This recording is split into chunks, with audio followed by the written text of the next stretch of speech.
Hello everybody, friends and family. Ben Cola here. I'm going to tell you a funny story. We'll start off with a funny story today about my childhood. Um, decided that I wanted to get to know some of you, so I making these videos so we get to know each other a little bit more, and I'm hoping that maybe you'll like me enough that someone will give me a job. Right now I'm unemployed, if you know what I mean. I already told you about my early adulthood and starting in the insurance business. I want to tell you about my childhood. I grew up in a town called Haddonfield, New Jersey. Haddonfield, New Jersey is right next to Cherry Hill, and it's a very, very old town. The homes are very large and expensive and big, and there's a little bit of property between them, so you have plenty of room for the kids to run around. And as kids, boy, we ran around and we formed little gangs, and we were football players, and we played baseball, and we played badminton, and we played croquet, and we did all the things that kids would do. But I want to tell you the funniest story that you probably have heard in a long time. There was a fella who lived down the street, a friend of mine that walked to school with in the grade school. I'm going back now to first grade, second grade. Because this boy lived a few doors down, we had to walk in the same direction, and we didn't have a bus to ride like they do around here now. You ride a bus to school. I mean, cut me a break. I mean, we had to walk or ride a bicycle. So we would walk to school. Sometimes we'd ride a bike, but because he was literally three houses down, we ended up going together to school, to the same school Elizabeth had. And on the way, we would sometimes ring people's doorbells and run away, just ordinary, simple, stupid kid stuff. But then when the summer came, we kind of had way more time to sort of be bad boys. And one day we had this ice cream truck, the Carvel ice cream truck. You probably have heard of the Carvel company. They have ice cream trucks, and they ride around, and they have a little tune they play that sounds like this: ding ding ding ding ding ding ding ding ding ding. You know what I'm talking about. So here comes the truck one day, and Peter Schwartz had he was just a bad kid. I mean, it's funny because he was sort of the opposite of me. I respected the adults, and I always said hello, sir, and but he was the opposite. I mean, this guy was just a terror on wheels. Well, he had a slingshot, a big slingshot, and gee, I wonder where he got it. But he had a big bad slingshot, and he had a father who used to have to travel south to the Carolinas all the time. I guess he was in construction or something like that. But Peter would ask his father to buy him hand grenades, or I mean M80s. We would call them hammerheads or cherry bombs, and his father would honor his wishes and bring him back. They would sell them by the gross. I don't know how many's in a gross, 70 maybe. But it's a pretty big size box, and he would bring back several boxes. They were silver in color, I think, and in that box would be full of M80s, hammerheads. A hammerhead is like a quarter stick of dynamite or something. It's round like a stick of dynamite. It's about that long. The fuse goes into the middle, and when it explodes, it's so loud it blows your ears out, and it actually makes a crater in the ground about 10 inches deep and maybe sometimes 2 feet wide. And so you can imagine if it blew up in your hand or something, how loud this thing would be. A cherry bomb was nowhere near as powerful as a hammerhead, but a cherry bomb would also make a little ding in the ground. So cherry bomb, being round, was the perfect ammo to use in Peter's slingshot. Well, one day the ice cream guy was coming, and here comes the truck. Ding ding ding ding ding ding ding ding ding ding. And it was a very hot summer day, so the guy had the side door open, you know, And Pete pulled out a cherry bomb, a round cherry bomb, and he lit it with a lighter, and he had a slingshot, and he pulled it back from the sidewalk, and he fired a lit cherry bomb right in the side door of the van, of the ice cream truck van, and the cherry bomb was lit, and it went in and it hit the console, I guess, where the shifter would be, and it bounced around in under the guy's seat. I saw it bouncing around. It was lit, and it landed on the floor, and it exploded by the guy's legs, and it really pissed the driver off. So the driver immediately slammed on his brakes and stopped the truck, backed up, served everybody ice cream. Peter ran away, but the ice cream guy asked, who was that? Who was that? And nobody really ratted out on Peter, but everybody knew, and I'm sure the ice cream guy saw who fired the cherry bomb at him. So he served everyone ice cream, and everything was sort of peaceful. And then the next day came, and the ice cream guy came back. And so he pulled into the spot that he usually pulls into, and ran a little song, ding ding ding ding ding ding ding, and everybody came and lined up by the window to get their daily dose of ice cream. We would get an ice cream cone every day. Usually our parents would pay for an ice cream cone. And Peter was standing in line right in front of me, and there was quite a line. There must have been about 10 kids in line there. And when Peter got up to the front of the line, I was standing right behind him. The ice cream man looked at him and said, well, what would you like? And Peter said, I'd like a vanilla ice cream cone. And the man turned around and he made a vanilla ice cream cone, and he turned back, and when he went to hand it to Peter Schwartz, Peter was getting ready to grab it. He went slam, and he just rammed that ice cream cone right into Peter's face, and it splattered all over his face. It went down his shirt. It got all over me. I mean, it was Peter started to tear up and cry a little bit. I mean, he was a crybaby, really. But anyway, make a long story short, then the ice cream man said, "This is war." And I'm thinking, what's he talking about? And the ice cream man said, anybody who's on my side, I'm going to give free ice cream to anybody on my side. And Peter said, come with me, everybody, and my mom will help us make water balloons, and we're going to throw them at the ice cream man. So we had, so I went with Peter because I guess he was my bud. I mean, I didn't agree with what he did, but he was my buddy. I suppose I had to stick with him. He was a bad boy. And I went to his house, and his mother said, what happened? And he said, well, the ice cream man smashed an ice cream cone in his face. And I was thinking, yeah, I'd have smashed the ice cream cone in his face too if I was the ice cream man, and he fired a cherry bomb into my car. So anyway, make a long story short, his mother helped us make water balloons, and it must have been about 10 of us, and we made water balloons, and there were maybe another 10 or 12 or maybe 15 kids, because they all wanted the ice cream, stayed with the ice cream guy, and he was still about 6 or 7 houses down the street where he was. He stayed parked where he was, and he made everybody about 5 or 6 ice cream cones, and we had about maybe 5 or 6 or 7 water balloons each, times 10 kids. And times 15 kids on the other side of the war, that they all had ice cream cones, and they were holding the ice cream cones like this. And so we came about 10 minutes, 15 minutes later, after we were done making the water balloons, we came out, and the ice cream man was out of the truck, and he was standing in the middle of Overhill Road, right in front of my house where my parents still live.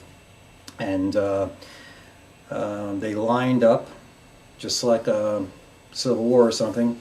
And we lined up on Overhill Road on one side, and they lined up on Overhill Road on the other side, and the ice cream man was in the middle of their lineup, and he had ice cream cones in both hands like this, and with the kids on both sides of him, and he said, 1, 2, 3, charge! And they started running towards us with the ice cream cones, and we started running towards them with the balloons, and we had an all-out brawl right there on Overhill Road. I mean, it was a major brawl. We had they slammed ice cream cones in our faces, down our shirts. We had the ice cream man on the ground, and we threw water bombs in his truck, and we smashed water bombs on his head and stuck them down his pants.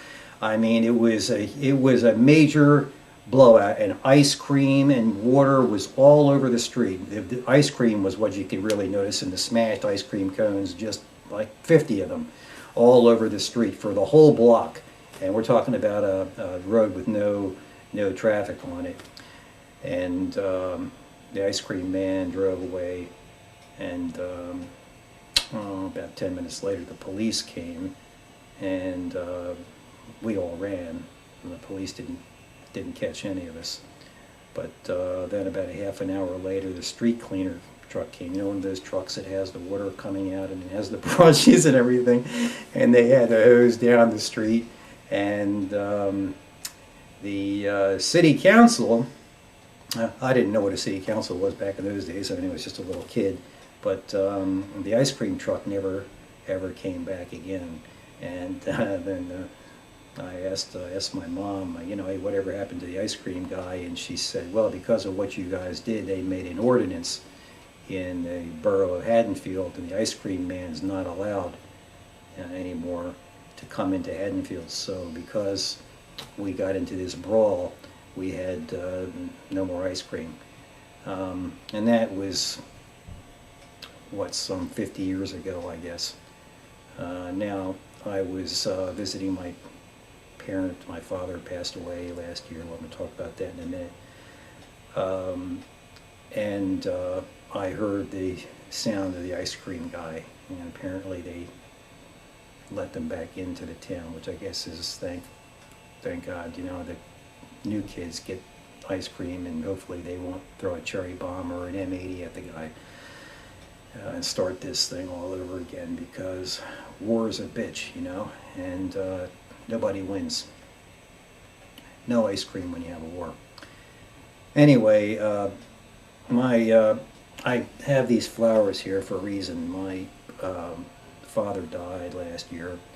I'm telling you now because I haven't made any public appearances, and I know you all don't know me, but you're going to get to know me. I'm going to start doing a show regularly, and so that you get to know me, and maybe somehow, some way I could get a job out of this. But make a long story short, I received a telephone call, and it was from my mother, and she said, your father is dying if you want to come up here to the hospital.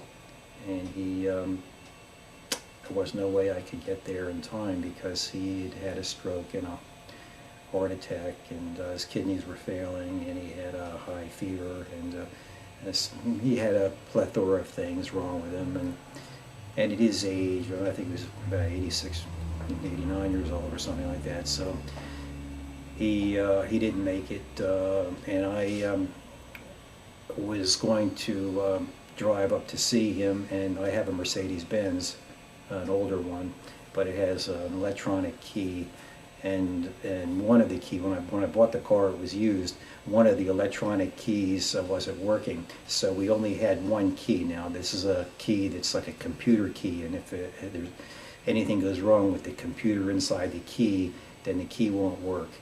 And so my wife and I were riding with one key. We should have done something about it right away, but for some reason we had just bought the car, and we figured we'll take care of it within the next month or so.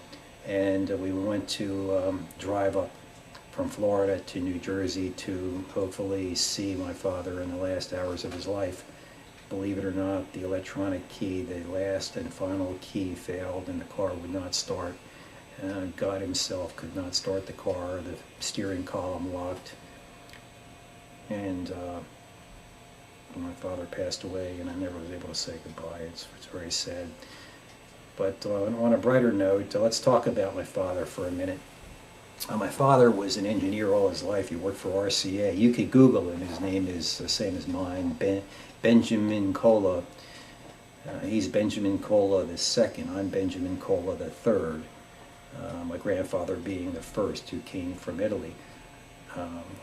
I'm 100% Italian, Roman Italian genes. I was born around the corner from the Liberty Bell, as I told you in my prior show, at the time, and the Jefferson Hospital, one of the founding fathers of this country. I was born in their hospital, right there in downtown Philly near the Liberty Bell. But and my father also was born in Philadelphia, but my grandparents came here through Ellis Island from Italy, both sides of my family, and my mother's side and my father's side.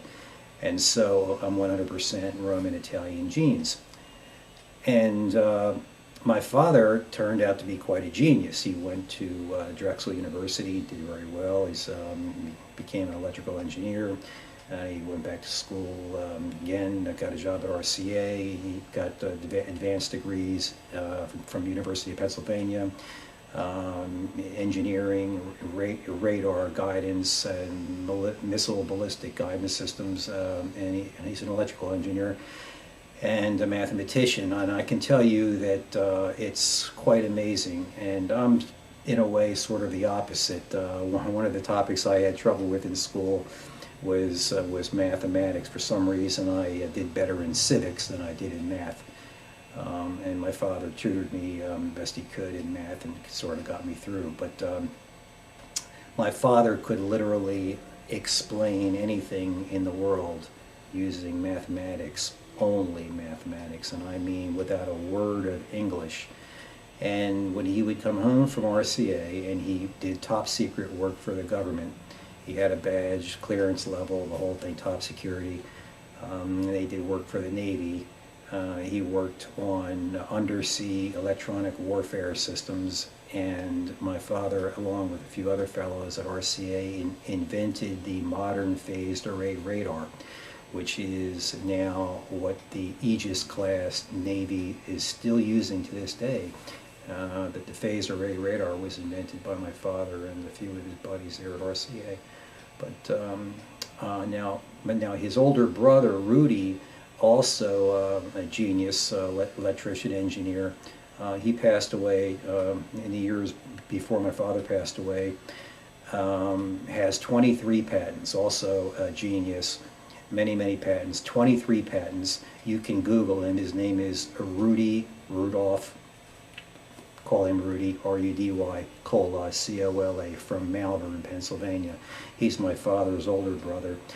And he has and holds 23 U.S. patents for the flat screen television. You know, we all enjoy the flat screen TV, so when you watch flat screen TV and some of its controls and how it works, you can thank my father's brother, my Uncle Rudy, for that.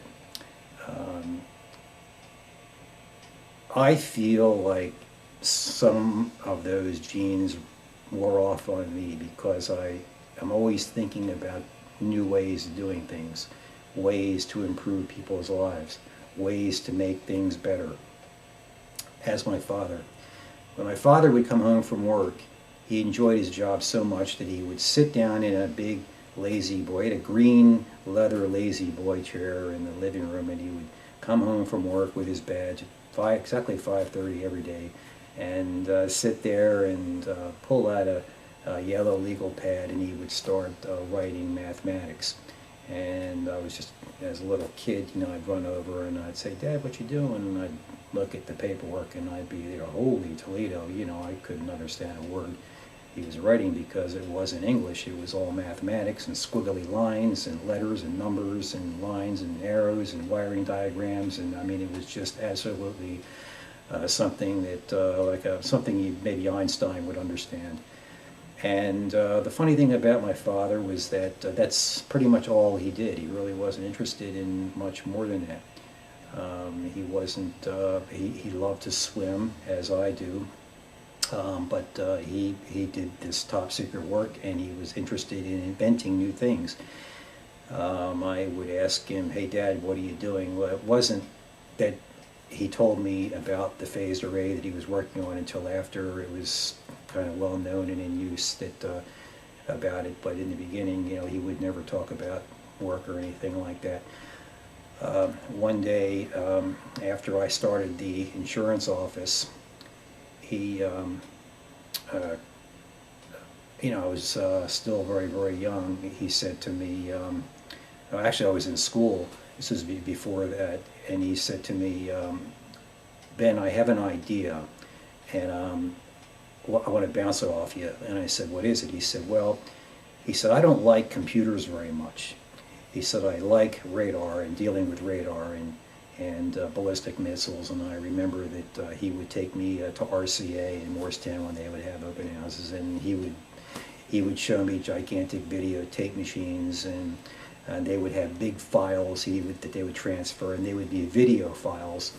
And the RCA company was using state-of-the-art equipment to make videotapes using, what would be a videotape today. Of course, now everything's digitized, but think of a VHS tape only going reel to reel, maybe in the CBS or NBC or ABC or Fox News. I don't think there was a Fox News back in those days, but one of the major networks. And they videotaped. When they would say this show was videotaped earlier, well, that equipment was invented and pioneered by my father at RCA. And one of the problems that they had early on was, how do they make these video files smaller? And we have that problem today. These video files, I mean, you make a video file. This file right here is an AVI file, and then I compress it down to an MP4. But, and we do that every day, all of us.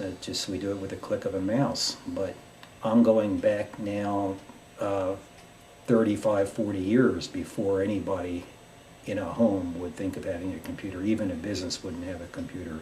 Only maybe RCA would have a computer, or a network like CBS would have a computer that was hooked into a videotape machine of some kind.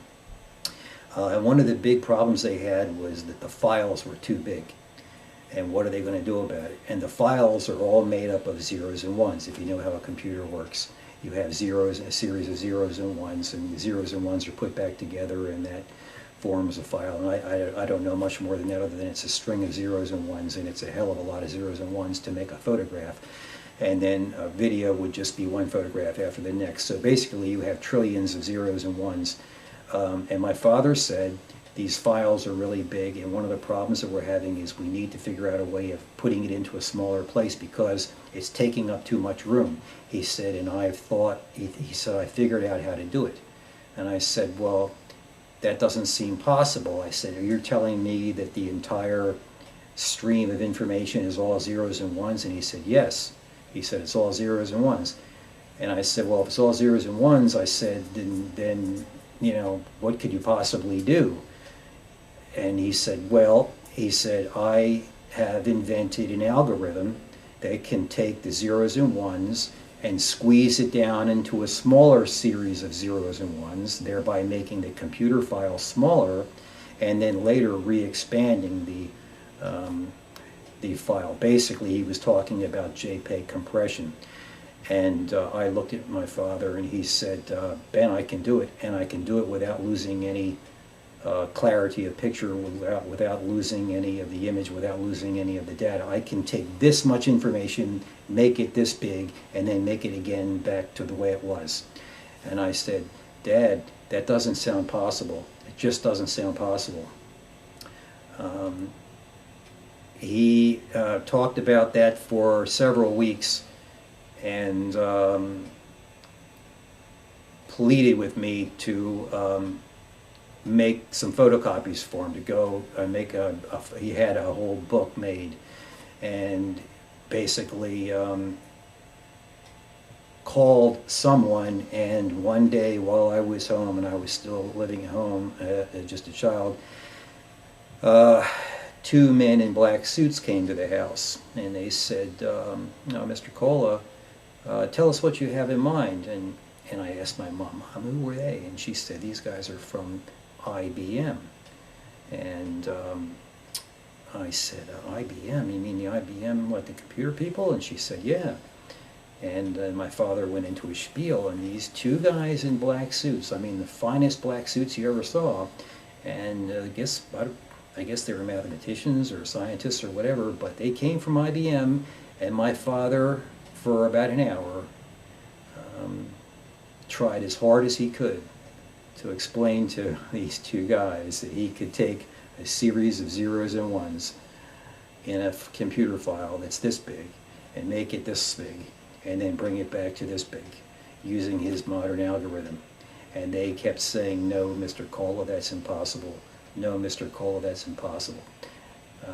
Now that was back in the 70s, right after I think it was right around the time I was in high school, or getting out of high school, and pondering going into the insurance business. So to make a long story short, um, uh, thereafter I went to pilot training school, and I'm a pilot, by the way. I have a high performance endorsement rating, and I flew my own Mooney airplane later in life for many, many years. I flew every day almost for probably 10 years, a Mooney airplane for business and pleasure.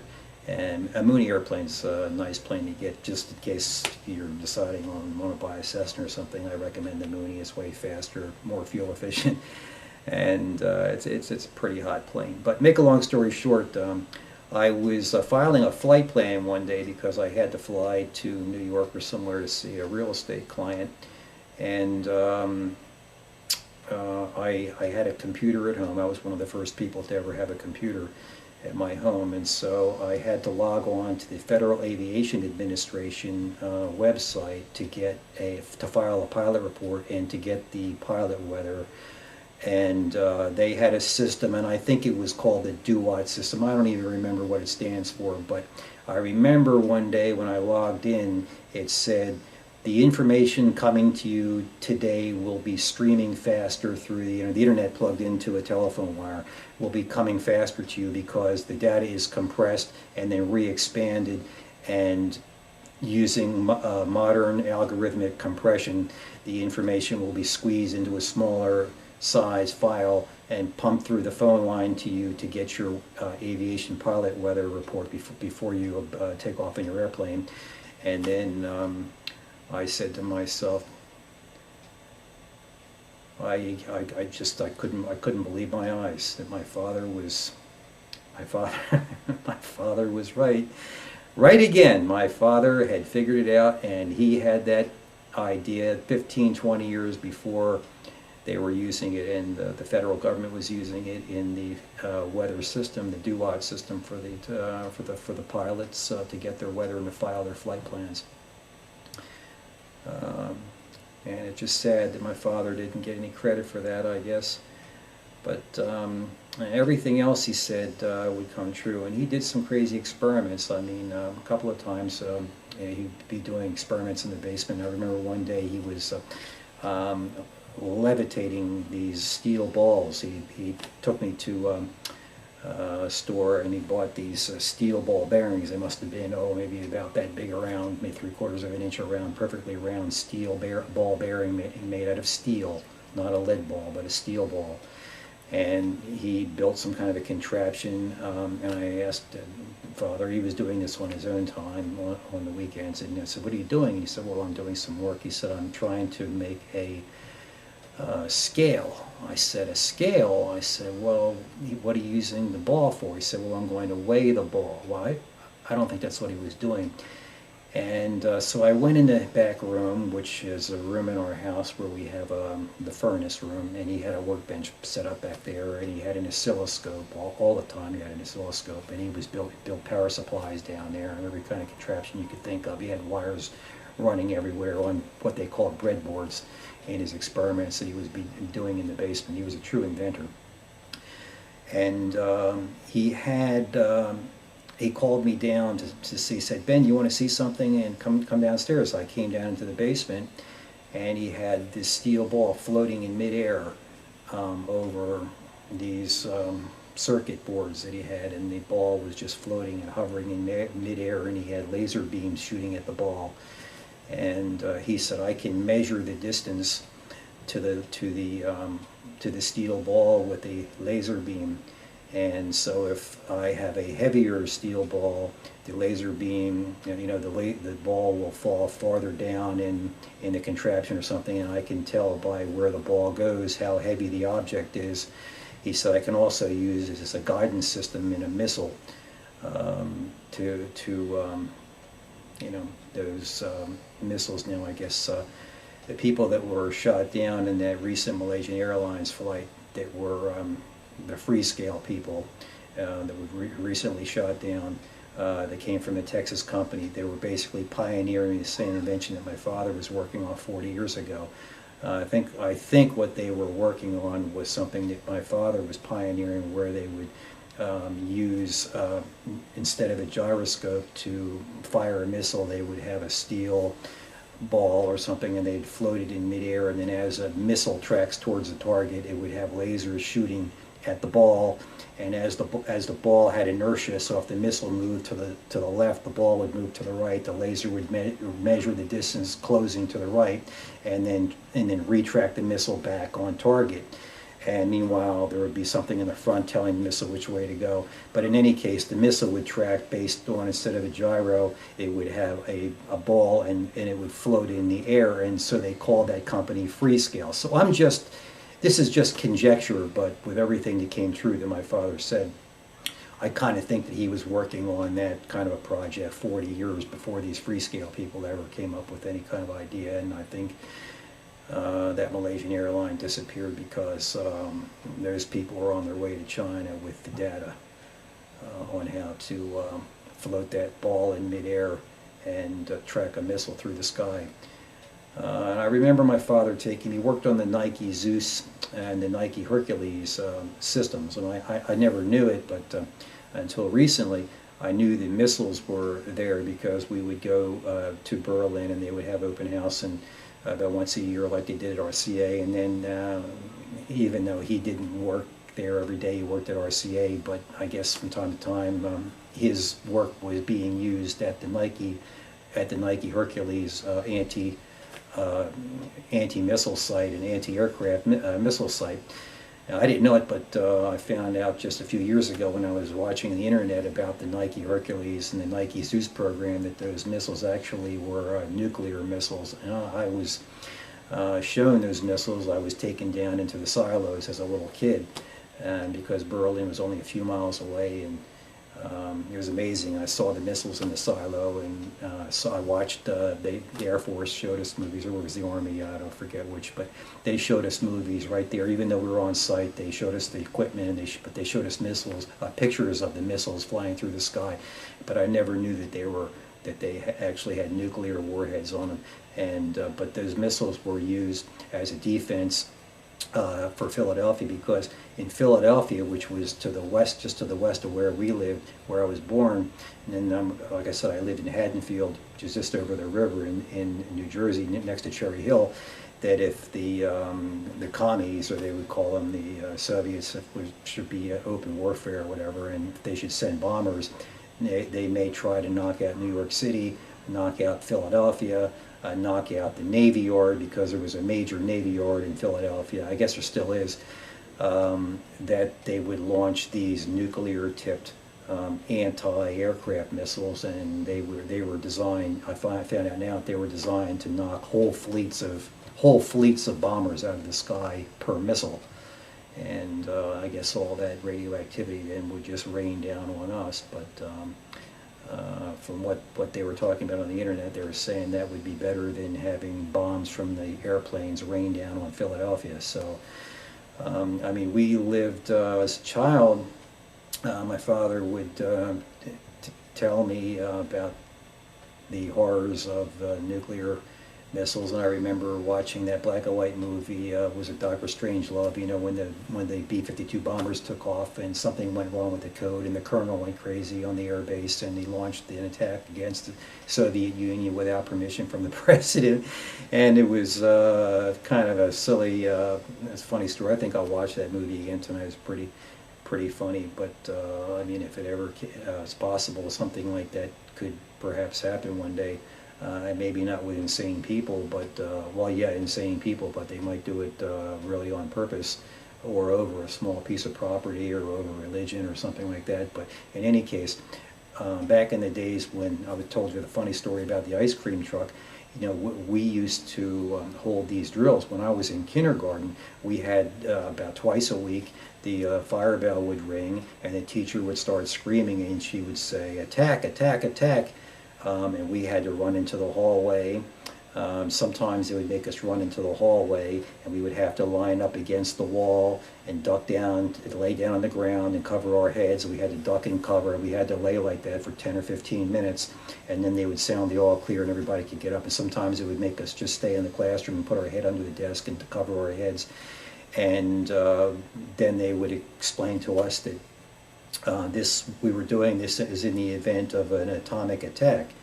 And now imagine being a kindergarten child and hearing about these horrific um, bombs that can blow up an entire city and kill everybody. And you're a child and you're in grade school, you're in kindergarten even, and they're making you run for your life and duck under the chair. And that's what I grew up in that. And I don't want to see that happen today. And I'm telling you, we've got enough firepower around the world now in the hands falling now into the hands of smaller nations that could go rogue or may be suicidal and won't care. I mean, if you have people that are crazy enough to strap a bomb to themselves and walk into a crowd of people in order to make a point and detonate himself, thus killing himself, and nuclear weapons should fall into the hands of some crazy people like that, where they don't care if they die in the blast. I mean, we could have a real problem. And so these weapons have got to be destroyed. I mean, the United States, even the United States, shouldn't be entrusted. No one should be entrusted with weapons like this. The Russians need to disarm. The United States needs to disarm because should a war break out over, and it could be over the stupidest thing. I mean, Vietnam started over, some people are saying it was a false flag attack. I mean, I don't know. I mean, I wasn't there, but the bottom line is nobody gained in the Vietnam War, and I almost ended up in the Vietnam War. I do know that 60,000 of my slightly older friends are dead because of the Vietnam War, and many of my slightly older friends are wounded, and it's just so sad. And the thing is that the people in Vietnam are, at this point, we're very friendly with them, and amazingly they hold no grudge. And the Japanese, same thing. Now, in the Japanese World War II situation, it was different. Pearl Harbor was attacked, we defended ourselves, but I don't know. The more I think about dropping the atomic bomb, I mean, they were ready to surrender. Did we really have to do that? I sort of think it probably saved American lives, but I think if they'd have bombed them another once or twice conventionally, it would have been enough, and I'm sure they would have surrendered anyway. Maybe even if they just left it alone and just left them alone for a while, because they were pretty much defeated when those bombs were dropped. And I know that the generals wanted to invade Japan, and that they felt that the Japanese would fight to the death, and they would have, and that would have resulted in the deaths of many of our soldiers, and losing even a single man just is not worth it. And losing a single man in a war in Iraq over religion, losing a single man in a war anywhere fighting over something is just, especially religion. Believe me, when it comes down to religion, I believe in freedom of religion. I believe in the Founding Fathers and the Constitution. I'm going to tell you right now, I'm a strict constitutionalist. I believe that you have the right to freely practice religion. And to me, that means not only here in the United States, but I think that if someone is practicing religion in another country, I mean, I think that if it's not our business what religion you're practicing here, why would it be our business what religion you're practicing if you're 5,000 miles away and you're not in our jurisdiction? Now, when they start chopping people's heads off, I mean, that's a different story. Someone needs to put an end to it. But I really think that these fights need to be settled amongst the people that are involved, and to the extent that it does not involve our interests. Now, I'm all for protecting the interests of the United States. I am all American, and I can tell you and swear to you now, I said the Pledge of Allegiance with full allegiance every single day in school, and with a tear in my eye. My Uncle Victor went to, fought in Korea. My Uncle Raymond was in the Army. My father was in the Guard when he went through college. So fortunately, none of them were killed, but I was ready, willing, and able to fight in Vietnam for what I was told in school was the domino effect of communism taking over the earth, and that the Soviet Union and China wanted a warm water port in Vietnam, and that's why we had to ensure that they did not get a warm water port. Now, think about that for just a minute. What danger would there be if they had a warm water port? So maybe they would build a shipping port. They would build either ships that would make computers and cheap televisions and send them to us, or cars, or they would build a modern navy. So we could always sink any navy they built. And if they were doing that, then we could start a war over that if they were coming for us. But I mean, I wouldn't stop them if they wanted to build a navy. The other thing is, every year we used to go down to the seashore. My grandmother owned a house in Wildwood, New Jersey. It's a big party town. You can YouTube Wildwood, New Jersey. You can see the advertisements for the old days back in Wildwood. I mean, that was a rocking place, and we had a blast in Wildwood. And my father had 3 weeks off every year religiously, and we would go to my grandmother's home. It was a second home for her. She lived in Philly, but her second home was in Wildwood. So she stayed in Wildwood all summer long, and we would go down to her home for a 1 week stint and then a separate 2 week stint every single summer. And we had a total blast. My brother Tom and I swam together and just had a blast on the beach. And then came my sister and then Gary, and I have two brothers, Gary, Tom, and I have a sister, Laura, who's a pharmacist.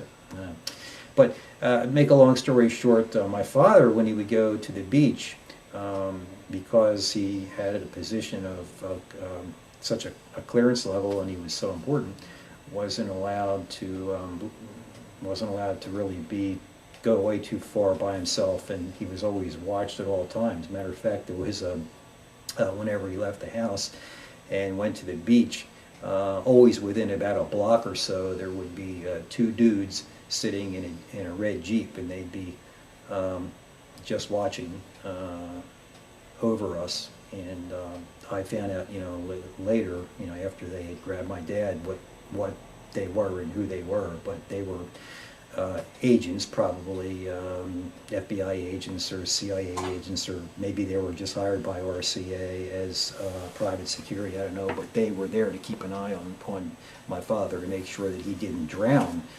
But he was an excellent swimmer. He had his American Red Cross Senior Life-Saving Certificate, just like I do. He didn't scuba dive. I'm a scuba diver. I'm a certified scuba diver, open water diver, cave diver, nitrox diver. I mean, I do it all. I fly airplanes, I captain ships. I have a master operator's license, U.S. Coast Guard captain. I graduated Houston Marine Academy and got my Coast Guard captain's license, which is a civil license. So I'm a captain, but I'm a civil captain, and so I captain boats. But I could tell you, my father one day went swimming, just to show you how important he was. Into the water he went, and I wasn't with him swimming, but I was wave riding, and I was standing in water that was maybe up to my hips. And my father said he was going to go for a swim, and he started to swim down the beach. And he went just beyond the breakers a little bit, and the Jeep followed along, I noticed, and they were watching my father. And at this point I started to realize that they were following my dad, and my father was swimming, and he would always swim every day, and every day the Jeep would follow him.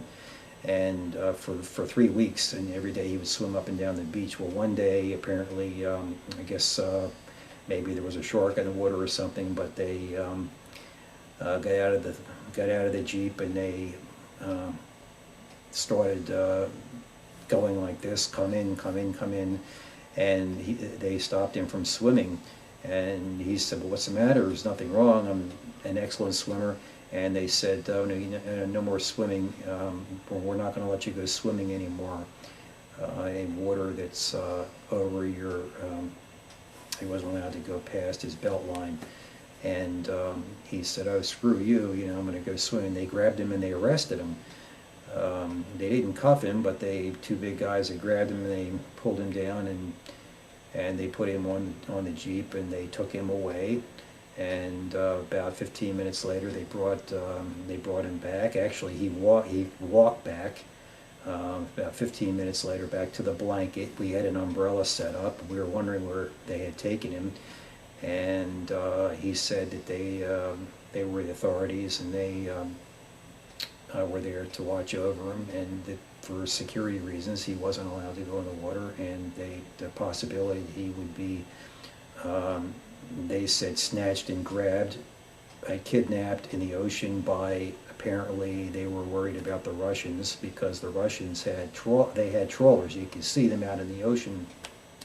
At that time, the Russians were, the Soviet Union was allowed to sail their ships within 3 miles of the beach, and you could see them clearly, and they were out there, and I think that that day the Russians were close enough that maybe they were nervous that they might grab my father and snatch him, and then maybe torture him to get the secrets of the phased array radar that he was working on. And so he had protection all the time. And several times a year, they would come to the house and they would inspect the house for listening devices and bugs, and they would take all the heating vents off the house, and two guys would go through the house to make sure that nothing was bugged or tapped. And he wasn't really allowed to be on the telephone. He never used the telephone. He also had a rule, and my mother spoke fluent Italian because my grandmother spoke Italian since she came from Italy, and my grandfather spoke Italian as well.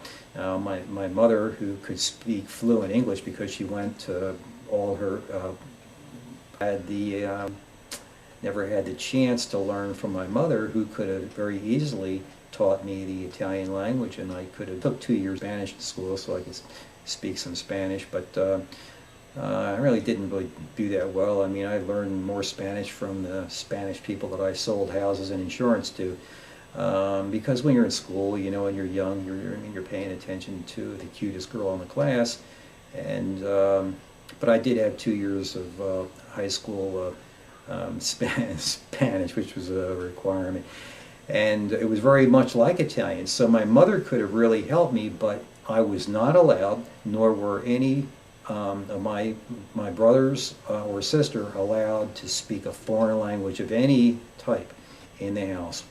And that was just the rule, because in the event that my father said anyone was listening, they would suspect that maybe my father wasn't true American, and maybe he was saying something nefarious or whatever.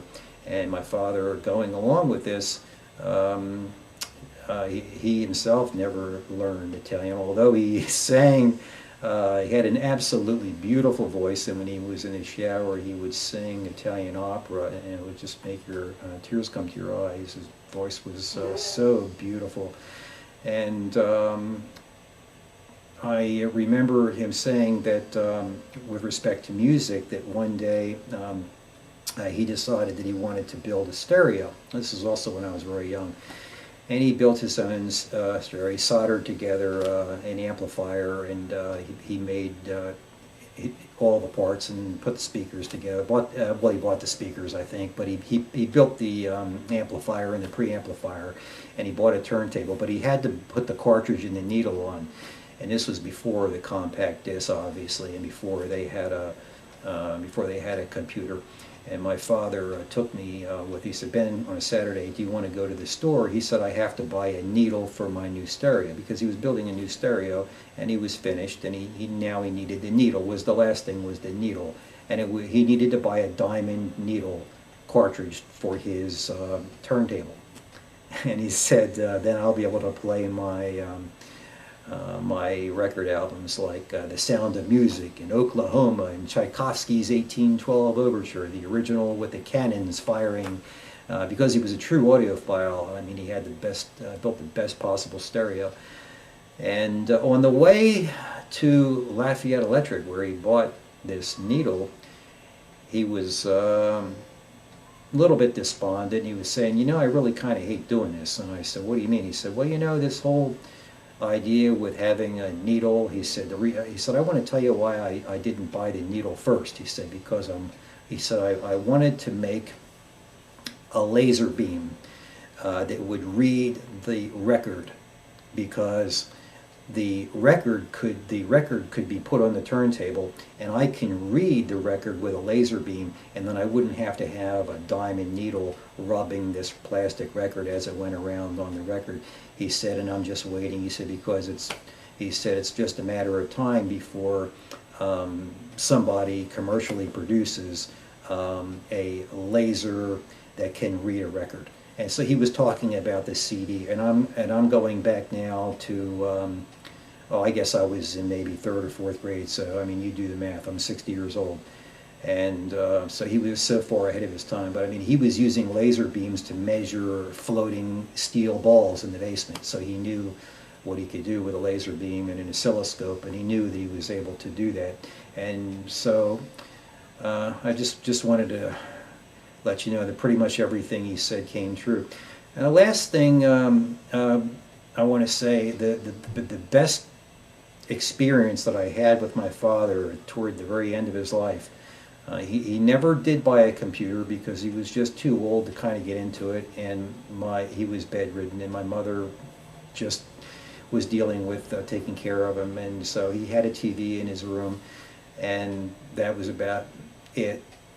He never used the internet, never learned the internet, and no one ever took the time to show it to him, and I kind of blame myself that I should have, but I was just so busy with my insurance and real estate office, so I should have bought him a computer. I feel so terrible.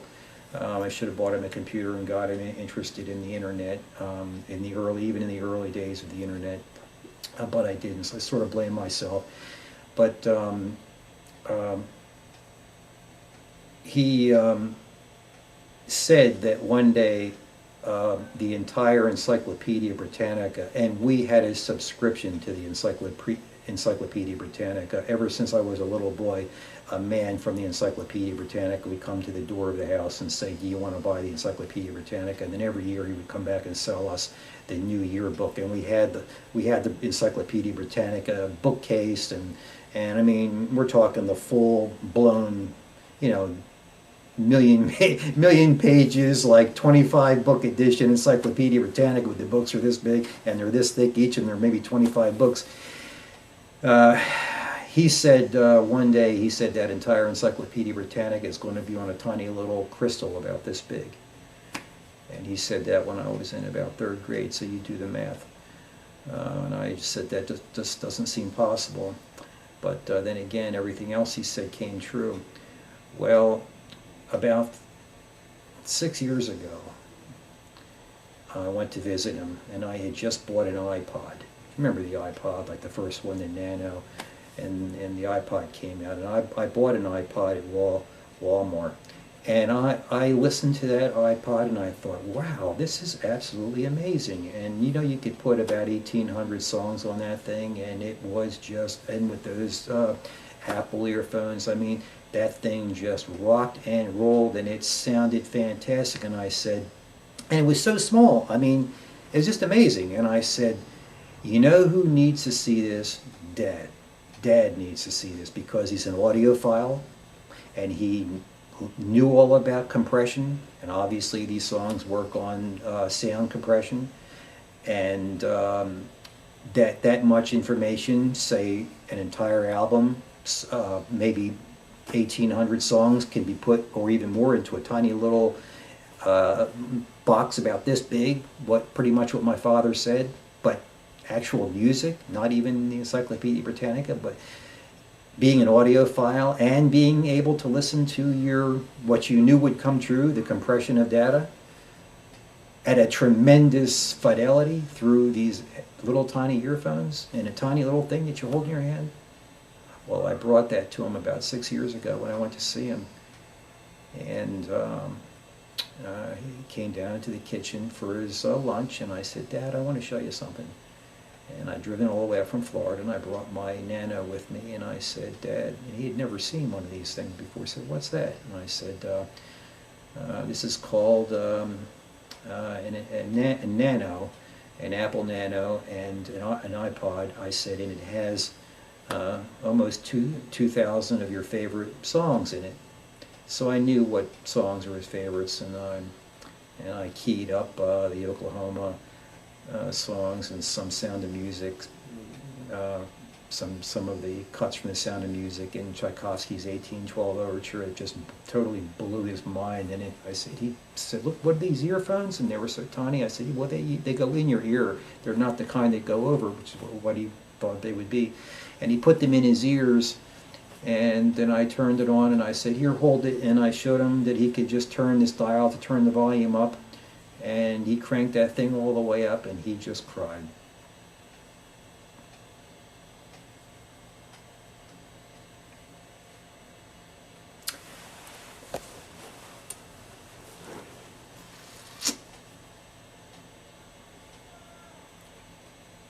Look, guys, have a nice day.